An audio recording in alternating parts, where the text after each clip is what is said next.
नमस्कार विद्यार्थी मित्रांनो, तुमचं पुन्हा एकदा आपल्या व्ही-सी-सी ट्युटोरियलमध्ये खूप खूप स्वागत आहे.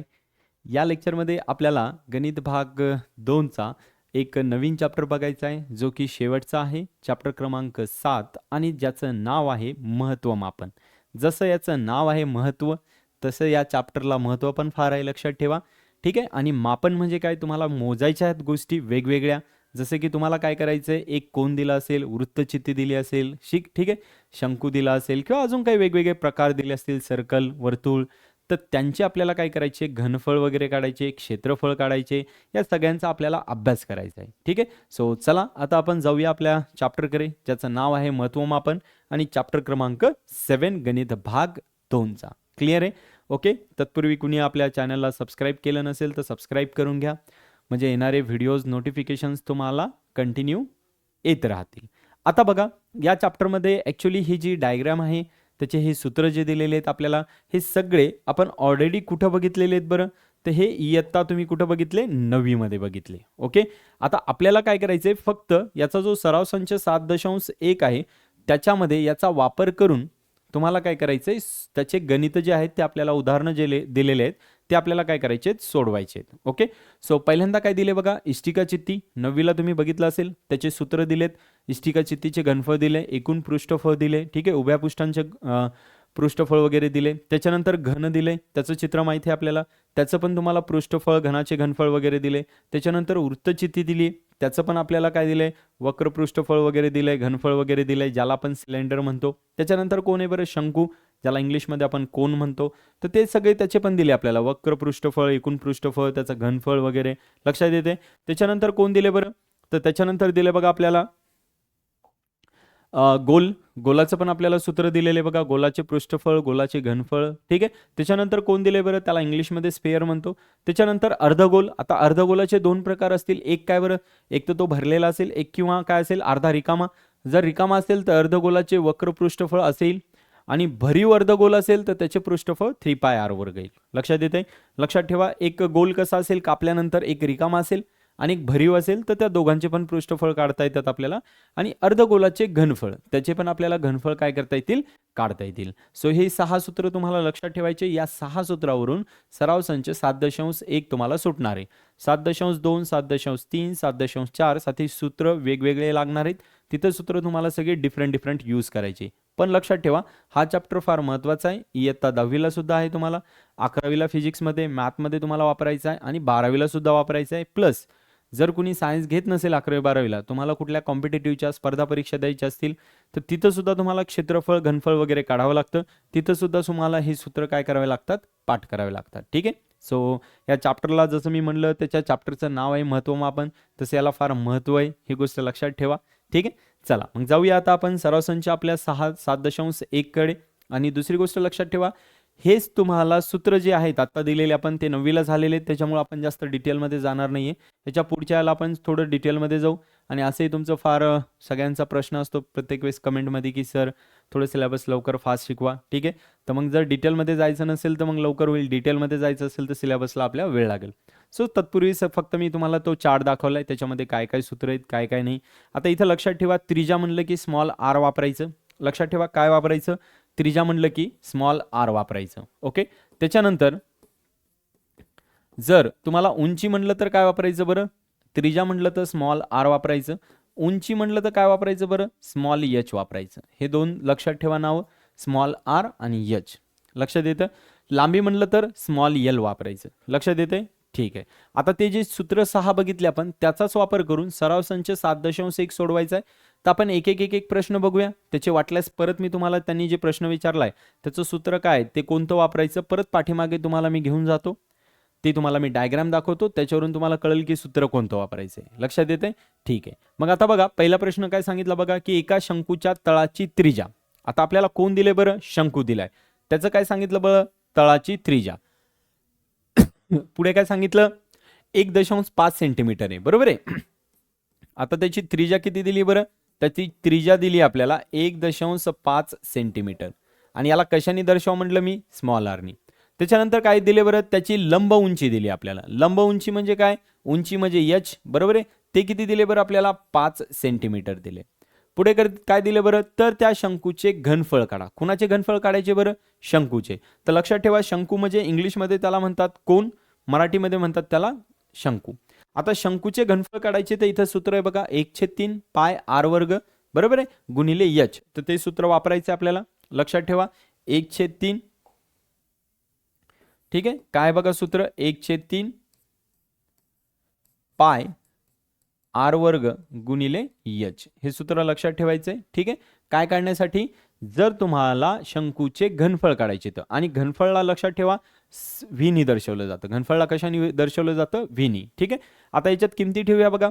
तर 1/3 पायची किंमत किती आहे बरं, 22/7 गुणिले आरची किंमत किती आहे बरं, 1.5 गुणिले 1.5 गुणिले त्याची उंची किती दिली आहे बरं आपल्याला, 5 दिली.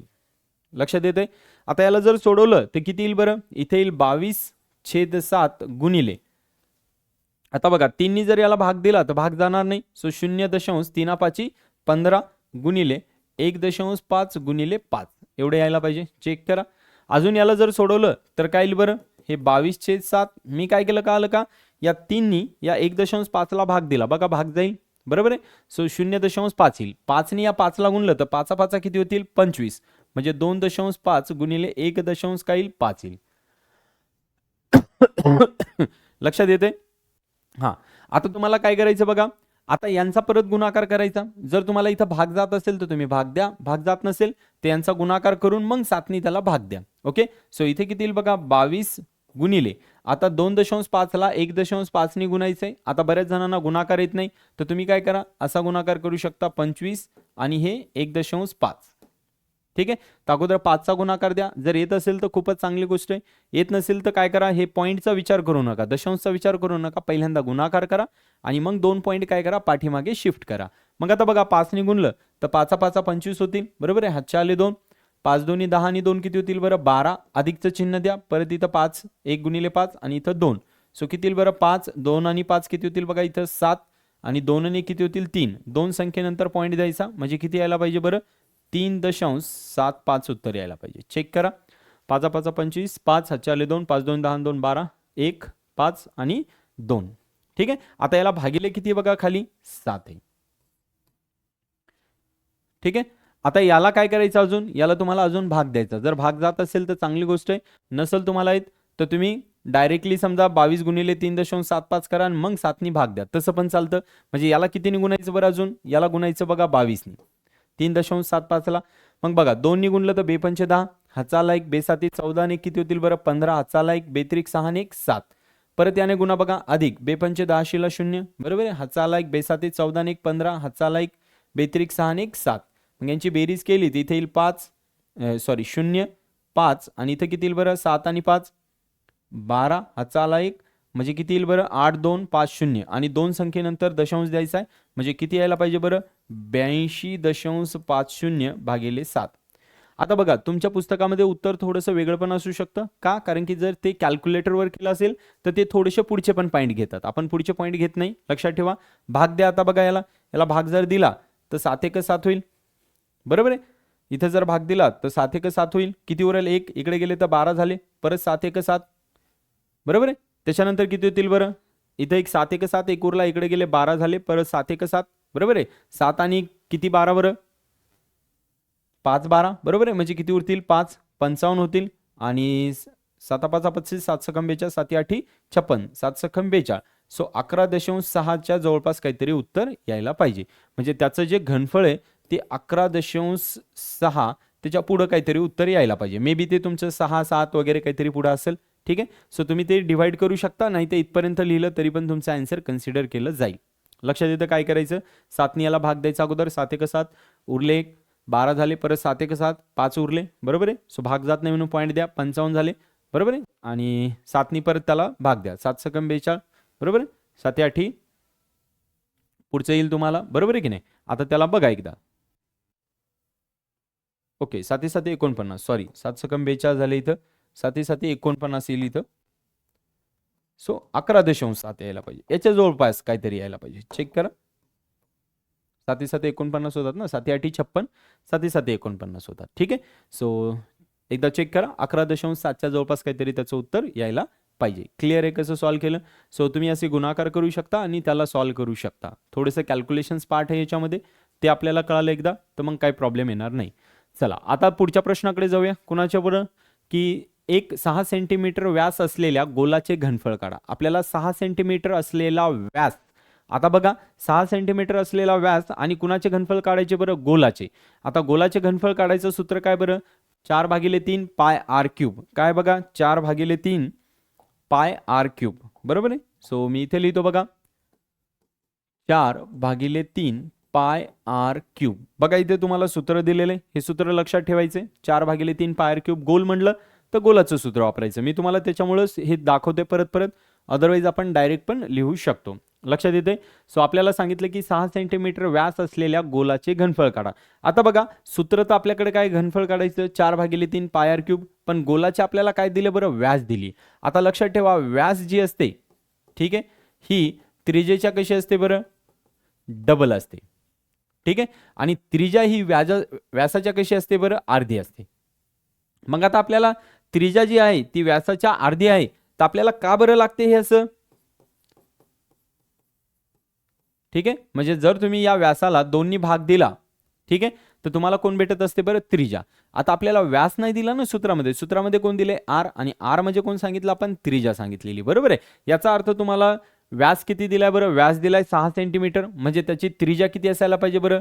6/2 असायला पाहिजे. लक्षात येतंय? त्याची त्रिज्या म्हणजे कोण? आर. म्हणजे याचा अर्थ किती असायला पाहिजे बरं? आर, आर तुमचा 3 असायला पाहिजे. लक्षात येतं? आर किती असायला पाहिजे तुमचा? 3 असायला पाहिजे.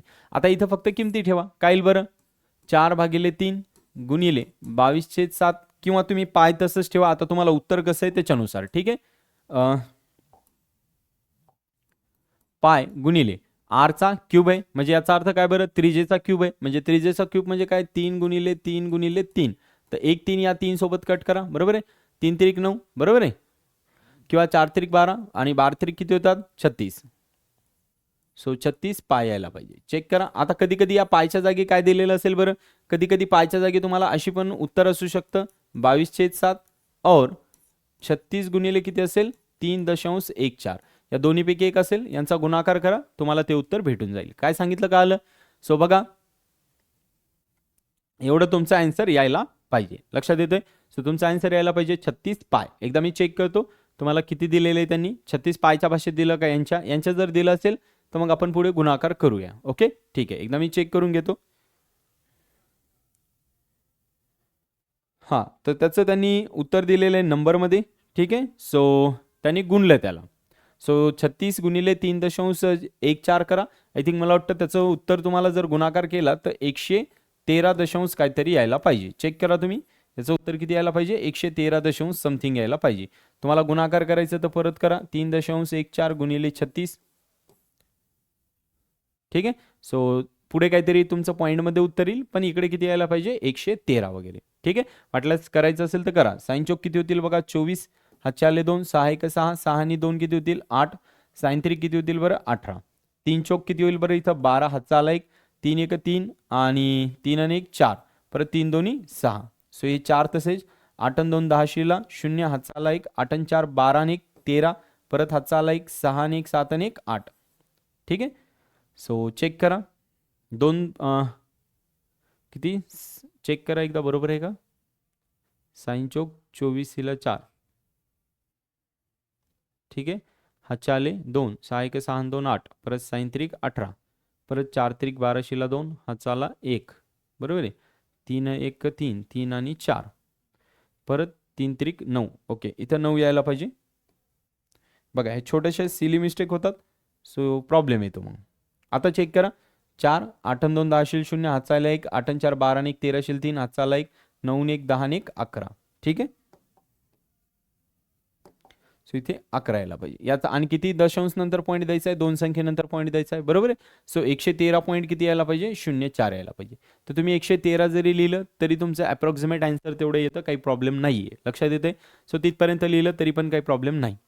चला आता पुढच्या प्रश्नाकडे जाऊया. प्रश्न क्रमांक बघा काय सांगितलाय? 3 मध्ये काय सांगितलंय की एका लंबवृत्तीच्या तळाची त्रिज्या 5 सेंटीमीटर व उंची 40 सेंटीमीटर असेल तर तिचे एकूण पृष्ठफळ काढायचे. लक्षात ठेवा काय दिले बघा की एका लंबवृत्ती चित्तीचे तळाची त्रिज्या 5 सेंटीमीटर, म्हणजे त्रिज्या दिली म्हणजे कोण दिले बरं आपल्याला, आर दिले, बरोबर आहे. तिसऱ्या प्रश्नाचं उत्तर बघा. आणि त्याची उंची कोण दिली म्हणजे कोण दिले बरं, त्याचं एच दिले. चेक करा. पुढे काय सांगितलं बघा, की तर तिचे एकूण पृष्ठफळ काढा. लक्षात ठेवा, एकूण पृष्ठफळ कुणाचे काढायचे बरं, लंब वृत्त चित्तीचे. ठीक आहे. सो आता लंब वृत्त चित्तीचे काढायचे म्हणजे आपल्याला काय करावं लागेल, लंब वृत्त चित्तीच्या सूत्रामध्ये काय करावं लागेल, आपल्याला एंटर करावं लागेल. मग आता बघा, वृत्तचित्ती इथे आहे. ठीक आहे. तिचे आपल्याला लंब वृत्तचित्तीचे काय सांगितले बरं, एकूण पृष्ठफळ काढायचे. मग लंब वृत्तचित्तीचे एकूण पृष्ठफळ किती आहे बरं, 2πr, आणि कंसामध्ये काय बरं, आर अधिक एच आहे, बरोबर आहे. काय बघा, 2πr कंसामध्ये आर अधिक एच, एकूण पृष्ठफळ. ठीक आहे. सो आपल्याला तेच काढायला सांगितलं बघा, एकूण पृष्ठफळ 2πr कंसामध्ये आर अधिक एच. सो सूत्र लिहून घ्या. काय बघा, 2πr कंसामध्ये आर अधिक एच. चेक करा. एकदा वाटल्यास आपण क्रॉस चेक करू, हेच आहे का, 2πr कंसामध्ये आर अधिक एच. ओके, बरोबर आहे. ठीक आहे. चला मग आता जाऊया आपल्या प्रश्नाकडे. आता बघा इथे किमती ठेवा, हे 2 तसंच, बरोबर आहे, हे पाय तसंच, आणि आर ची किंमत किती बघा तुम्हाला, 5 कंसामध्ये आर अधिक एच, म्हणजे 5 अधिक किती बरं, 40, बरोबर आहे. सो किती होईल बरं इथं, 2 गुणिले 22/7 त्याला गुणिले 5, आणि याला किती बरं, 40 आणि 5 जर केले तर किती होतील बरं, 45, बरोबर आहे. आता तुम्ही इथं भाग जात असेल तर भाग द्या, नसेल जात तर तसं लिहिलं तरी चालतं. आता इथे किती होईल, 2×5 = 10 गुणिले 22 गुणिले किती होईल बरं, 45, त्याला भागिले 7. आता 7नी जर 22ला भाग दिला तर किती होईल बरं, 10 गुणिले 3.14 गुणिले 45. लक्षात येतं. मग आता 10चा आणि 3.14चा गुणाकार केला तर किती येईल बरं, 31.4 गुणिले किती येईल बरं, 45. बघा इथं का, आता 31.4 आणि गुणिले किती करायचं बरं तुम्हाला, 45. तर तुम्ही इकडे गुणाकार असा करा म्हणजे तुमचं चुकणार नाही. ओके, काय करा, 31.4 गुणिले काय करा, 45. आता बघा, 5 चोक 20, हातचे आले 2, 5 1 5 आणि 2 7, परत 5 3 किती होतील 15, अधिक 4 चोक 16 6, हातचा आला 1, 4 1 4, आणि 1 किती होतील 5, आणि 4 3 किती होतील बरं, 12. हे 0 6 आणि 6 12, हातचा आणि 1 13, बरोबर आहे. हातचा आला 1, 5 आणि 5 10 आणि 1 11, 2 आणि 1 3, आणि 1 4, आणि हे 1. किती संख्येनंतर पॉईंट द्यायचा बरं, एका संख्येनंतर पॉईंट द्यायचा, बरोबर आहे. म्हणजे किती यायला पाहिजे, 1413. चेक करा, किती यायला पाहिजे, 1413 यायला पाहिजे. एकूण पृष्ठफळ किती यायला पाहिजे, 1413. ओके, एकदा मी क्रॉस चेक करतो म्हणजे काय होईल, चुकायला नाही पाहिजे. परत तुमच्या कमेंट येतील, परत मग आपल्याला प्रॉब्लेम होईल. तुम्ही म्हणसाल सर वेगळं आलं, ठीक आहे, बरोबर आहे, 1413. आणि याचं युनिट जे आहे ते आपल्याला लिहावं लागेल. ठीक आहे, क्लिअर आहे सगळ्यांना कसं काढलंय. आपल्याला काय विचारलं होतं, एकूण पृष्ठफळ विचारलं होतं. आपण एकूण पृष्ठफळ घेतलं, त्याचं सूत्र, त्याच्यामध्ये किमती ठेवल्या आणि त्याला सोडवलं. एकदम इझी होतं. काय नाही, फक्त सूत्रामध्ये किमती ठेवायच्या आणि सोडवायचे. हे फक्त गुणाकार आहे. गुणाकार थोडंसं तुम्हाला हार्ड जाईल, बाकी काही प्रॉब्लेम येणार नाही. त्याच्यानंतर पुढच्या प्रश्नात काय दिले बरं, एका गोलाची त्रिज्या किती दिली आहे बरं, 7 सेंटीमीटर असेल तर त्याचे वक्र पृष्ठफळ काढा. आता कुणाचे पृष्ठफळ काढायचे बरं, वक्र पृष्ठफळ गोलाच्या त्रिज्येचे. लक्षात येते. सो गोलाची त्रिज्या किती दिली आहे बरं, गोलाची त्रिज्या दिली आहे तुम्हाला बघा 7 सेंटीमीटर. कुणाची दिली आहे, गोलाची. लक्षात येते. सो गोलाची त्रिज्या 7 सेंटीमीटर आहे. त्याच्यानंतर काय काढायला सांगितलं बरं, त्यांनी सांगितलं की वक्र पृष्ठफळ काढा. आता बघा, जर गोलाच्या त्रिज्येचं वक्र पृष्ठफळ बघितलं तर काय बरं, गोलाच्या त्रिज्येचं 4πr वर्ग. काय बघा, 4πr वर्ग. मग याच्यामध्ये फक्त काय करा, किमती ठेवा. बघा, 4 गुणिले पाय गुणिले आर वर्ग. लक्षात येतं. सो 4 तसंच ठेवा, पायची किंमत 22/7 गुणिले आर वर्ग. आर म्हणजे काय, 7 गुणिले 7, कारण की आर किती तुमचा 7 आहे, त्याचा गुणिले परत त्याचाच वर्ग, बरोबर आहे. सो इथून काय होईल बरं, हे 7 7 कॅट होतील, बरोबर आहे. सो 7 चोक किती येतील इथं, 28 गुणिले किती बरं, 22. सो तुम्हाला येत असेल तर ठीक आहे, नाही तर 28 आणि 22चा गुणाकार करा. 2 16, हातचा आला 1, बरोबर आहे. 2 2 4 आणि 1 5, अधिक 2 16, हातचा आला 1, 2 2 4 आणि 1 5. सो 6 6 आणि 5 11, बरोबर आहे. हातचा आला 1, 616. सो याचं उत्तर 616 यायला पाहिजे. चेक करा, हे थोडंसं व्यवस्थित लिहितो, 616 सेंटीमीटर स्क्वेअर. चेक करा, किती यायला पाहिजे, 616. का आलं का, काय होतं प्रश्नामध्ये काय विचारलंय की वक्र पृष्ठफळ कुणाचे, गोलाचे. तर लक्षात ठेवा, गोळाचं सूत्र लिहून घ्या. मग सूत्र लिहिल्यावर तुम्हाला लक्षात येईल की काय येतं आणि काय नाही. लक्षात ठेवा, जर त्रिज्या दिली असेल तर ठीक आहे, पण जर तुम्हाला व्यास दिला तर काय करायचं बरं, त्या व्यासाला दोन्ही भाग द्यायचा. म्हणजे तुम्हाला काय भेटल, तुम्हाला भेटल त्रिज्या. व्यासाला दोन्ही भाग दिल्यानंतर काय भेटत असते, व्यासाला दोन्ही भाग दिल्यानंतर त्रिज्या भेटत असते. ठीक आहे, एकदा क्रॉस चेक करून घेऊ आपण आन्सर. मी प्रत्येक वेळेस क्रॉस चेक याच्यामुळे करतोय की नंतर आपल्याला प्रॉब्लेम यायला नकोय. ओके, एकदा मी क्रॉस चेक करून घेतोय. 1413 आणि याचं किती आलंय 616. ओके, बरोबर आहे. एक आपला आन्सर हे पण बरोबर आहे, 616 सेंटीमीटर स्क्वेअर. क्लिअर आहे कसं सॉल्व्ह केलंय ते. ठीक आहे, चला पुढच्या प्रश्नाकडे जाऊया. पुढच्या प्रश्नामध्ये काय सांगितलं बघा, की धातूच्या एका इष्टिका चित्तीची लांबी, रुंदी आणि उंची. बरोबर आहे, म्हणजे आपल्याला काय दिले बरं, एका इष्टिका चित्तीची लांबी दिली आहे. लांबी म्हणजे यल किती दिले बरं, 44. त्याच्यानंतर रुंदी दिली आहे. बरोबर आहे, आणि त्याची काय दिली आहे बघा, आपल्याला उंची पण दिली आहे. बरोबर आहे, ती किती दिली आहे बरं, 12. बघा, लांबी दिली आहे, रुंदी दिली आहे आणि उंची दिली आहे. पुढे काय दिले बरं, ती वितळून 24 सेंटीमीटर उंचीचा शंकू तयार केला. म्हणजे काय झालं का, आलं का, इष्टिका चित्तीला वितळलं आणि कोण तयार केला बरं, शंकू तयार केला. लक्षात येते बघा, इष्टिका चित्तीला म्हणजे वितळून, इष्टिका चित्ती, ठीक आहे, हिला वितळून कोण तयार केलं बरं, शंकू तयार केला. ठीक आहे, आणि पुढे काय सांगितलं, ती वितळून 24 सेंटीमीटर उंचीचा शंकू तयार केला. किती सेंटीमीटर उंचीचा बरं, 24 सेंटीमीटर उंचीचा शंकू तयार केला. आता बघा, इकडे पण उंची आली आणि इकडे पण उंची आली, पण इकडे उंची कुणाची आहे, इष्टिका चित्तीची, इकडे उंची कुणाची आहे, शंकूची.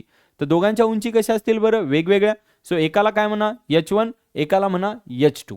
का बरं, कारण दोघांच्या उंची कशा असणार आहेत, वेगवेगळ्या. लक्षात येते बघा ना, याची उंची वेगळी आहे, याची उंची वेगळी आहे. ही उंची कुणाची आहे बरं, ही उंची इष्टिका चित्तीची आहे. ही उंची कुणाची आहे, ही उंची शंकूची आहे. आता त्यांनी काय सांगितलं, इष्टिका चित्तीला वितळलं, म्हणजे जसं की समजा आपल्याकडे बर्फ आहे आणि बर्फाला वितरून त्यांनी काय सांगितलं, त्याचं पाणी बनवा, एखाद्या भांड्यामध्ये वगैरे ठेवा. ठीक आहे, तसं त्यांनी काय सांगितलं की इष्टिका चित्तीला वितळा आणि कशामध्ये कन्वर्ट करा बरं, शंकूमध्ये. आता मला सांगा, ते जर वितळवलं आणि त्याच्यामध्ये जर कन्वर्ट केलं आपण कशामध्ये, शंकूमध्ये, ठीक आहे, इष्टिका चित्तीला वितळून, तर त्याचं काय सेम राहील बरं, तर त्याचं घनफळ सेम राहायला पाहिजे. बरोबर आहे, त्याचं घनफळ कसं असायला पाहिजे, सेम. लक्षात येतं का, सो त्याचं घनफळ आपल्याला सेम असायला पाहिजे. कारण की आपण काय केलं, तेवढ्याच साईजचा इष्टिका चित्ती फक्त आपण वितळवला आणि कशामध्ये कन्वर्ट केला बरं, आपण कन्वर्ट केला शंकूमध्ये. लक्षात येते. सो आपल्याला त्यांनी काय विचारलं, तर त्या शंकूच्या तळाची त्रिज्या काढा. आपल्याला शंकूच्या तळाची त्रिज्या काढायची. शंकू माहिती आहे ना, आता आपण काढला होता बघा असा. सो शंकूच्या तळाची त्रिज्या काढायची आपल्याला. लक्षात येते. मग या दोघांना वितळलं म्हणजे दोघांचं काय घ्यायचं बरं, घनफळ. घनफळ इष्टिका चित्तीचे, ठीक आहे, आणि शंकूचे घनफळ. या दोघांचे घनफळ कसे लिहायचे, समान लिहायचे. इष्टिका चित्तीचे घनफळ आणि शंकूचे घनफळ. का बरं, कारण की त्याला वितळवलं तर त्यांचं घनफळ कसं असायला पाहिजे, सारखं असायला पाहिजे. घनफळामध्ये कुठलाही बदल व्हायला नाही पाहिजे. चला मग आता इष्टिका चित्तीचे घनफळ आणि शंकूचे घनफळचे सूत्र काय दिले आपण बघूया. ठीक आहे, सो आपल्याला काय दिले बघा, इष्टिका चित्तीचे घनफळ काय, किती सोपं आहे बघा, L गुणिले B गुणिले H. आता मी परत परत डायग्राम याच्यामुळे दाखवतोय की तुम्हाला ते कळालं पाहिजे की कोणतं सूत्र वापरलं जाते. लक्षात येते. सध्या कोणतं वापरतात, इष्टिका चित्तीचं घनफळ काढण्यासाठी LBH आणि शंकूचं घनफळ काढण्यासाठी काय वापरतात बरं, 1/3 पाय r वर्ग h. 1/3 काय वापरतात, पाय r वर्ग h. ठीक आहे, सो चला मग आता काय येईल बरं, इथं यायला पाहिजे 1/3 पाय r वर्ग h. आता इथे काय यायला पाहिजे बरं, इथे यायला पाहिजे L गुणिले B गुणिले H. पण आता लक्षात ठेवा, त्यांनी सांगितलं की याची उंची वेगळी आहे इष्टिका चित्तीची आणि याची उंची शंकूची वेगळी आहे. मग एकाला H1 एकाला काय म्हणावं लागेल, H2. मग आता फक्त इथे किमती ठेवा. L ची किंमत किती आहे बरं, 44. B ची किती आहे बरं, 21. H1 ची किती आहे बरं, 12. त्याच्यानंतर 1/3 गुणिले पाय आणि r वर्ग. r आपल्याकडे नाहीये, rच आपल्याला काय करायचं आहे, काढायचं आहे. लक्षात येते. ठीक आहे, सो काय काय करायचं, कसं कसं करायचंय. आता बघा, हा जो 12 आहे, 24 आहे, 24 याला गुणाकारामध्ये इकडे आला तर काय होणार आहे, भागाकारामध्ये. सो आपण काय करू, 12 ने याला भाग देऊ. 12 × 12, 12 दोन्ही काय करू बघा, 24. कारण की 24 गुणाकारामध्ये, इकडे आलं तर काय येणार आहे, भागाकारामध्येच. अजून आपण काय करू, या दोन्ही याला भाग देऊ. तर कितीचा भाग जाईल बघा, 22चा. बरोबर आहे, कितीचा भाग जाईल बघा, 22चा. बरोबर आहे. आता काय होईल बरं, कारण की 2 दोन्ही 4 आणि 2 दोन्ही 4. इकडे किती राहील बरं, इकडे राहील 22 गुणिले 21 आणि इकडे किती राहील बरं, 1/3 गुणिले 22/7 गुणिले आर वर्ग गुणिले इकडे काय राहणारच नाही, कारण की हे दोन पण काय झालं, कॅन्सल झालं. लक्षात येते. सो आपल्याला आर ची किंमत काढायची, आपल्याला काय सांगितलं, त्या शंकूच्या त्रिज्या काढायची. मग बघा शंकूची त्रिज्या काढायची म्हणजे आर काढायचंय. मग आता आपण त्याच्यासाठी काय करूया, सूत्र घेऊ. काय काय करता येईल बघू. हा, आता काय होईल बघा, हे 22 गुणिले 21 आहे बघा, जे भागाकारामध्ये तिकडे आल्यावर काय होतील बरं, गुणाकारामध्ये. म्हणजे काय होईल बरं, 22 गुणिले 21 गुणिले अजून काय होईल बरं, 3 गुणिले अजून काय होईल बरं, 7 आणि गुणिले बघा, हा भागाकारामध्ये होता, इकडे आला गुणाकारामध्ये, हा भागाकारामध्ये होता, इकडे गेला गुणाकारामध्ये. वर कोण राहिलं बरं, अजून 22, पण वर 22 आहे. म्हणजे याचा अर्थ हे वर आहे, तिकडे गेल्यावर कुठे येईल बरं, खाली. ते खाली 22 यायला पाहिजे. आणि इकडे कोण राहील बरं, आरचा वर्ग. सो हे 22 आणि हे 22 तुम्ही काय करू शकता, कट करू शकता. लक्षात येते. आता इथं राहील 21 आणि 7 तरी किती होईल बरं, इथं 21 बरोबर आर वर्ग. बरोबर. मग आता मला सांगा, जसं x गुणिले x काय होतं बरं, x वर्ग होतं, तसं 21 गुणिले 21 काय होईल बरं, 21चा वर्ग होईल. पण आपल्याला आर वर्ग नाही विचारला, आपल्याला फक्त काय विचारलाय, तर त्याची त्रिज्या काढा, म्हणजे फक्त आपल्याला आर काढायचं आहे. लक्षात येतं. सो आता काय होईल बरं, किंवा याला काय म्हणा तुम्ही, ठीक आहे, हा इकडे आरची गरज नाही, आरच म्हणा. मग आता दोन्ही बाजूचं काय घ्यावं लागेल बरं, वर्ग असेल तर दोन्ही बाजूचं काय घेतात, दोन्ही बाजूचे वर्गमूळ. बरोबर आहे. सो इकडे जर वर्गमूळ घेतलं तर 21 त्याचा वर्ग, आणि इकडे वर्गमूळ घेतलं तर आर त्याचा वर्ग. तर काय होईल बरं, वर्ग वर्गमूळ कट होईल, तर इकडे राहील 21 आणि इथं पण वर्ग वर्गमूळ कट होईल, तर इथं किती राहील बरं, आर. लक्षात येतं. म्हणजे याचा अर्थ त्याची जी त्रिज्या आहे तळाची शंकूची, ती किती यायला पाहिजे बरं, 21 यायला पाहिजे. लक्षात येते. सो शंकूच्या तळाची जी त्रिज्या आहे ती किती आहे बरं, 21 आहे. क्लिअर आहे. सो 21 यायला पाहिजे. चेक करा तुमचं पण आन्सर एवढं येते का. जर येत असेल तर बरोबर आहे, नसेल तर मग कुठे कॅल्क्युलेशन चुकतंय ते बघा. ठीक आहे.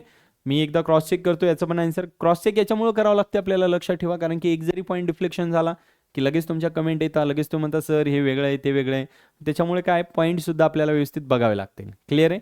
तो चेक करतो मी एकदा काय दिले त्यांनी ते. हां, त्यांनी त्याचं 21च दिले, म्हणजे याचा अर्थ बरोबर आहे आपलं. ठीक आहे. त्याच्यानंतर जाऊया प्रश्न क्रमांक 6 कडे बघा. आता 6 मध्ये काय दिले बरं, की एक पाण्याच्या शंकू आकृती दिली आहे, म्हणजे शंख आकृती. ठीक आहे. आता इथं थोडंसं त्यांनी कनेक्ट दिलाय शब्द, ते एक डायग्राम दिली. त्याच्यानंतर वृत्तचितीची एक डायग्राम दिली आहे, आणि क्वेश्चनमध्ये काय सांगितलं बघा, की 7.8 आणि 7.9 मधील भांड्याची मापे पहा, त्यावरून वृत्तचिती आकाराच्या भांड्यात किती जग पाणी मावेल. आपल्याला काय करायचंय, की हे जे वृत्तचिती आकाराचा जो जग आहे तुमचा, ठीक आहे, किंवा भांड आहे, त्याच्यामध्ये किती लिटर पाणी मावेल किंवा किती पाणी मावेल आपल्याला काय करायचंय हे सांगायचं आहे. मग आता मला सांगा, किती पाणी मावेल हे कशाने सांगितलं बरं आपल्याला, त्यांनी जगाने. जग कुणाला म्हणलं त्यांनी, या शंकूला म्हणलं. लक्षात येते. आणि वृत्तचित्ती आकाराचे भांडे कुठे आहेत बरं, इथं आहे. मग आता मला सांगा, आताच्या अगोदरच्या प्रश्नामध्ये काय सांगितलं बरं, की याच्यात किती पाणी मावेल याच्यातलं हे सांगायचंय. म्हणजे याचा अर्थ काय करावं लागेल बरं, तुम्हाला याचा अर्थ असा करावा लागेल, की या दोघांचं काय काढावं लागेल बरं, सगळ्यात अगोदर घनफळ. का बरं घनफळ काढावं लागेल, कारण की दोघांचं घनफळ काढल्याशिवाय तुम्हाला कळणार नाही ना. याचं घनफळ काढलं आणि याचं घनफळ काढलं तर मग तुम्हाला कळेल की याच्यात किती घनफळ अजून तुम्हाला लागणार आहे. कारण की घनफळ तुम्हाला कळालं तर तुम्हाला कळेल ना पाणी किती त्याच्यामध्ये. जसं याच्या अगोदरच्या प्रश्नामध्ये काय केलं बरं आपण, की घनफळच दोघांचं सांगितलंय. बरोबर आहे. शंकूचं आणि कुणाचं होतं बघा, इथं आय थिंक मला वाटतं वृत्तचित्तीचं होतं, नाही इष्टिका चित्तीचं. तर शंकूचं आणि इष्टिका चित्तीचं घनफळ कसं सांगितलं आपण, सारखं. तर इथं सारखं नाही सांगायचं, इथं सारखं काय सांगितलं, तीच वस्तू फक्त वितळवली. वस्तू तीच आहे, फक्त त्याला काय केलं बरं, वितळवली. इथे त्यांनी काय सांगितलं तसं नाही, वस्तू ती आहे, त्याच्यात याच्यातलं पाणी किती मावल. जर तुम्हाला असं पाणी काढायचं असेल किती मावल या जगामधलं वगैरे, तर काय करायचं, सोपी ट्रिक सांगतो. याचं घनफळ काढायचं, याचं घनफळ काढायचं, आणि याच्या घनफळाने याला फक्त काय करायचं, तुम्हाला भाग द्यायचा, बाकी काय करायचं नाहीये, एवढं लक्षात ठेवा. चला मग आता काय काय दिलं बघूया आपण. आपण लिहूया शंकूचा पहिल्यांदा.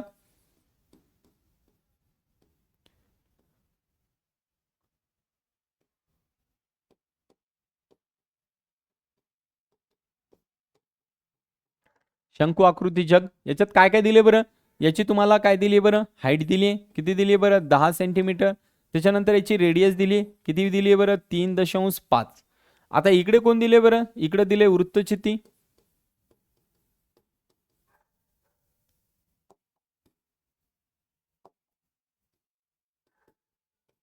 ठीक आहे. आता या वृत्तचितीमध्ये काय दिले बरं, वृत्तचितीमध्ये दिले बघा तुम्हाला, त्याची परत हाईट दिली. आणि त्याची रेडियस तुम्हाला 7 सेंटीमीटर दिली आहे. बघा त्याची त्रिज्या, याची त्रिज्या आणि याची काय दिली बरं, हाईट दिली. लक्षात येते. मग आता मला सांगा, तुम्हाला काय सांगितलं मी, या दोघांचं काय घ्यायचं बरं, तुम्हाला या दोघांचं फक्त काढायचं काय, व्हॉल्यूम. मग याचं व्हॉल्यूम काढण्यासाठी तुम्हाला काय करावं लागेल, इथं लिहावं लागेल घनफळ वृत्तचित्तीचे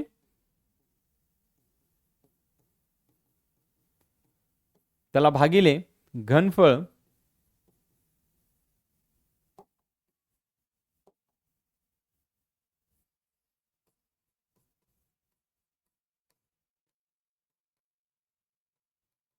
शंकूचे. ठीक आहे, घनफळ वृत्तचित्तीचे भागिले घनफळ गुणाचे शंकूचे. मग आता बघा, इकडे पण एच आलं, आर आलं, तिकडे पण एच आलं, आर आलं. मग एकाला काय म्हणा H1 R1, एकाला म्हणा S2 R2. बरोबर आहे. सो आता बघा, आपल्याला इथे काढायचंय वृत्तचित्तीचे घनफळ. सो वृत्तचित्तीचे घनफळ याचं सूत्र आपण बघितलेलं बघा. तुम्ही डायरेक्ट जर पाठ असेल तर लिहा, नसेल तर मग तुम्हाला इथून बघावं लागेल प्रत्येक वेळेस, पण पाठ करा शक्यतो जनरली. आता वृत्तचित्ती कशी असेल बघा, हे जे आहे याला वृत्तचित्ती म्हणतो, थोडक्यात त्याला सिलेंडर.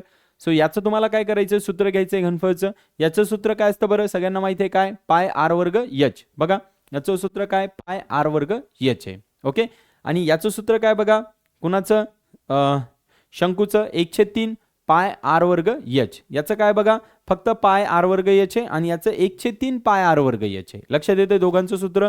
सो बघा कुठे गेला तो, हा, याचं यायला पाहिजे बघा पाय आर वर्ग एच, आणि याचं काय यायला पाहिजे बघा 1/3 पाय आर वर्ग एच. पण याचा आर वेगळे, याचं एच वेगळे, याचं आर वेगळे, याचं एच वेगळे. फक्त याच्यामध्ये कॅन्सल काय होईल बरं, पाय पायची किंमत कॅन्सल होईल, बाकी तुमचं कॅन्सल काय होणार नाही. आता बघा आर वर्ग एच आहे, तर घनफळ ऑफ वृत्तचित्ती कुठं दिली आहे बघा, इकडे दिली आहे. तर थोडेसे याचे सूत्र पण बदलावं लागेल, कारण की काय झालं, आपण याला R2 आणि S2 म्हणलं ना. सो काय यायला पाहिजे बरं, पाय R2 वर्ग आणि S2 वर्ग यायला पाहिजे, आणि इकडे काय यायला पाहिजे बरं 1/3 गुणिले पाय R1 वर्ग गुणिले H1 वर्ग. हे कुणाचं आहे, हे घनफळ शंकूचे आहेत, आणि हे घनफळ कुणाचे बरं, वृत्तचित्तीचे आहेत. आता बघा लक्षात ठेवा, आपल्याला R1 आणि R2 आणि H1 आणि H2 हे वेगवेगळे, तर फक्त इथं पाय सारखं आहे, तर पाय तुमचं कॅन्सल होईल. आता बघा R1चा R2चा वर्ग केला तर काय येईल बरं 10 गुणिले 10, आणि H1चा S2चा केला तर 7 गुणिले 7 यायला पाहिजे. चेक करा, त्याला भागिले. आता इथं काय यायला पाहिजे बरं 1/3. बघा हे 1/3. आता R1 किती आहे बरं 3.5, H1 किती आहे बरं 10, तर गुणिले 10 गुणिले 10 गुणिले 3.5 गुणिले 3.5. सो इथे हे 10 या 10 सोबत कॅन्सल होतील, हे 10 या 10 सोबत कॅन्सल होतील. बरोबर आहे. आणि 1/3 आहे, वर 3 जाईल, गुणिले 7 गुणिले 7, त्याला भागिले 3.5 गुणिले 3.5. ठीक आहे. सो याचं काय येईल बरं, परत याला भाग जर दिला तर 7×5 35 येईल, म्हणजे 0.5, परत 7×5 35, 0.5. सो किती यायला पाहिजे 3 भागिले, आता 0.5 गुणिले 0.5 केलं तर 5×5 25 होतील. बरोबर आहे. 0.25 यायला पाहिजे. आता याला भाग जात नाही, तर 2 पॉईंट पुढे द्या, म्हणजे वर होतील 300 आणि खाली होतील 250. चेक करा, 1 0 कमी करा, 25 ने भाग द्या. ठीक आहे. सो 25 1 25.5 उरतील. बरोबर आहे. मग होतील 50, आणि 25 दोन्ही 50. सो याच्या जवळपास आन्सर येतं का चेक करूया आपण. लक्षात येतं काय काय केलं, त्याच्या किमती लिहिल्या, काही कन्वर्जन वगैरे आहे का, नाही आहे. ठीक आहे. सो एवढं येते का एकदा चेक करू आपण. सो 1.2 लिटर पाणी त्याच्यामध्ये बसायला पाहिजे. 1.2 म्हणजे 1.2 जग बसायला पाहिजे. सो एकदा चेक करू आपण. 1.2 नाही आहे, 12 जग यायला पाहिजे. कुठे चुकलं चेक करा एकदा. 0.5 बरोबर आहे. 7×5 35, 7×5 35, 5×5 25. बरोबर आहे. सो 0.25 दोन्ही पॉईंट सर्कला, आणि याला जर भाग द्यायचा आहे तर 2 पॉईंट पुढे घेतले तर 2 0 वर द्यावे लागतील. आणि हां बरोबर आहे, इथे हे 0 येणार नाही ना. बरोबर आहे. इथे हे 0 येणार नाही, कारण काय झालं, तुम्ही 2 पॉईंट पुढे गेले, 250 कसं काय होईल, फक्त 2 पॉईंट पुढे गेले तर किती होईल 25, आणि 3 वर 2 0 द्यावे लागतील. लक्षात येते का. नसेल येतो तुम्ही याने भाग जात असेल तर द्या, पण दुसरी मेथड काय असते, 2 पॉईंट पुढे गेलेत तर 2 0 वर द्यावे लागतात.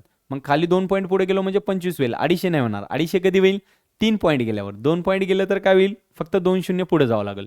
मग खाली येईल 25, वर येईल 300. मग 25 एक 25 आणि 25नी जर 3 याला जर भाग दिला तर इथे किती येईल बघा, 25 2 25 एक 25, किती उरतील इथं, इथं उरतील तुमचे 5, इकडं गेल्यावर होईल 50 आणि 25 दोन्ही 50. सो इथे पॉईंट येणार नाही, लक्षात येतं. सो त्याचं यायला पाहिजे 12 जग. म्हणजे बघा, एक जग टाका याच्यामध्ये, नंतर दुसरा टाका, तिसरा टाका, असे 12 जग टाकल्यानंतर हे वृत्तचित्ती आकाराचे भांडे काय होईल तुमचे, भरेल. लक्षात येतं. वृत्तचित्ती आकाराचे भांडे कधी भरेल, जेव्हा याच्यातले 12 जग पाणी आपण याच्यामध्ये टाकू, पाणी असेल जे पण असेल तुमचं ते. लक्षात येते. सो अशा प्रकारे तुम्हाला कॅल्क्युलेट करायचे. बघा इथे थोडंसं जरी पॉईंट डिफ्लेक्शन झालं तर तुमचं उत्तर चुकू शकतं. त्याच्यामुळे मी प्रत्येक वेळेस काय करतोय की फायनल आन्सर काय हे चेक करत राहतोय. का बरं, कारण की फायनल आन्सरमध्ये थोडंसं जरी डिफ्लेक्शन झालं, बघा आता आपण इथून इथपर्यंत सगळं व्यवस्थित बरोबर सोडवलेलं आहे, पण फायनलमध्ये काय झालं बरं, थोडंसं आपल्या पॉईंटमध्ये डिफ्लेक्शन आलं. म्हणजे काय व्हायला लागले, ते प्रश्न डायरेक्ट थोडासा पॉईंट बदलला की डायरेक्ट उत्तर काय व्हायला लागले, चेंज व्हायले. त्याच्यामुळं आपल्याला प्रत्येक वेळेस फायनल आन्सर आपण सॉल्व्ह केलेलं बरोबर आहे की नाही हे प्रत्येक वेळेस आपल्याला चेक करावं लागतं या चॅप्टरमध्ये. का, कारण की चॅप्टरमध्ये सगळे कॅल्क्युलेशन पार्ट आहे.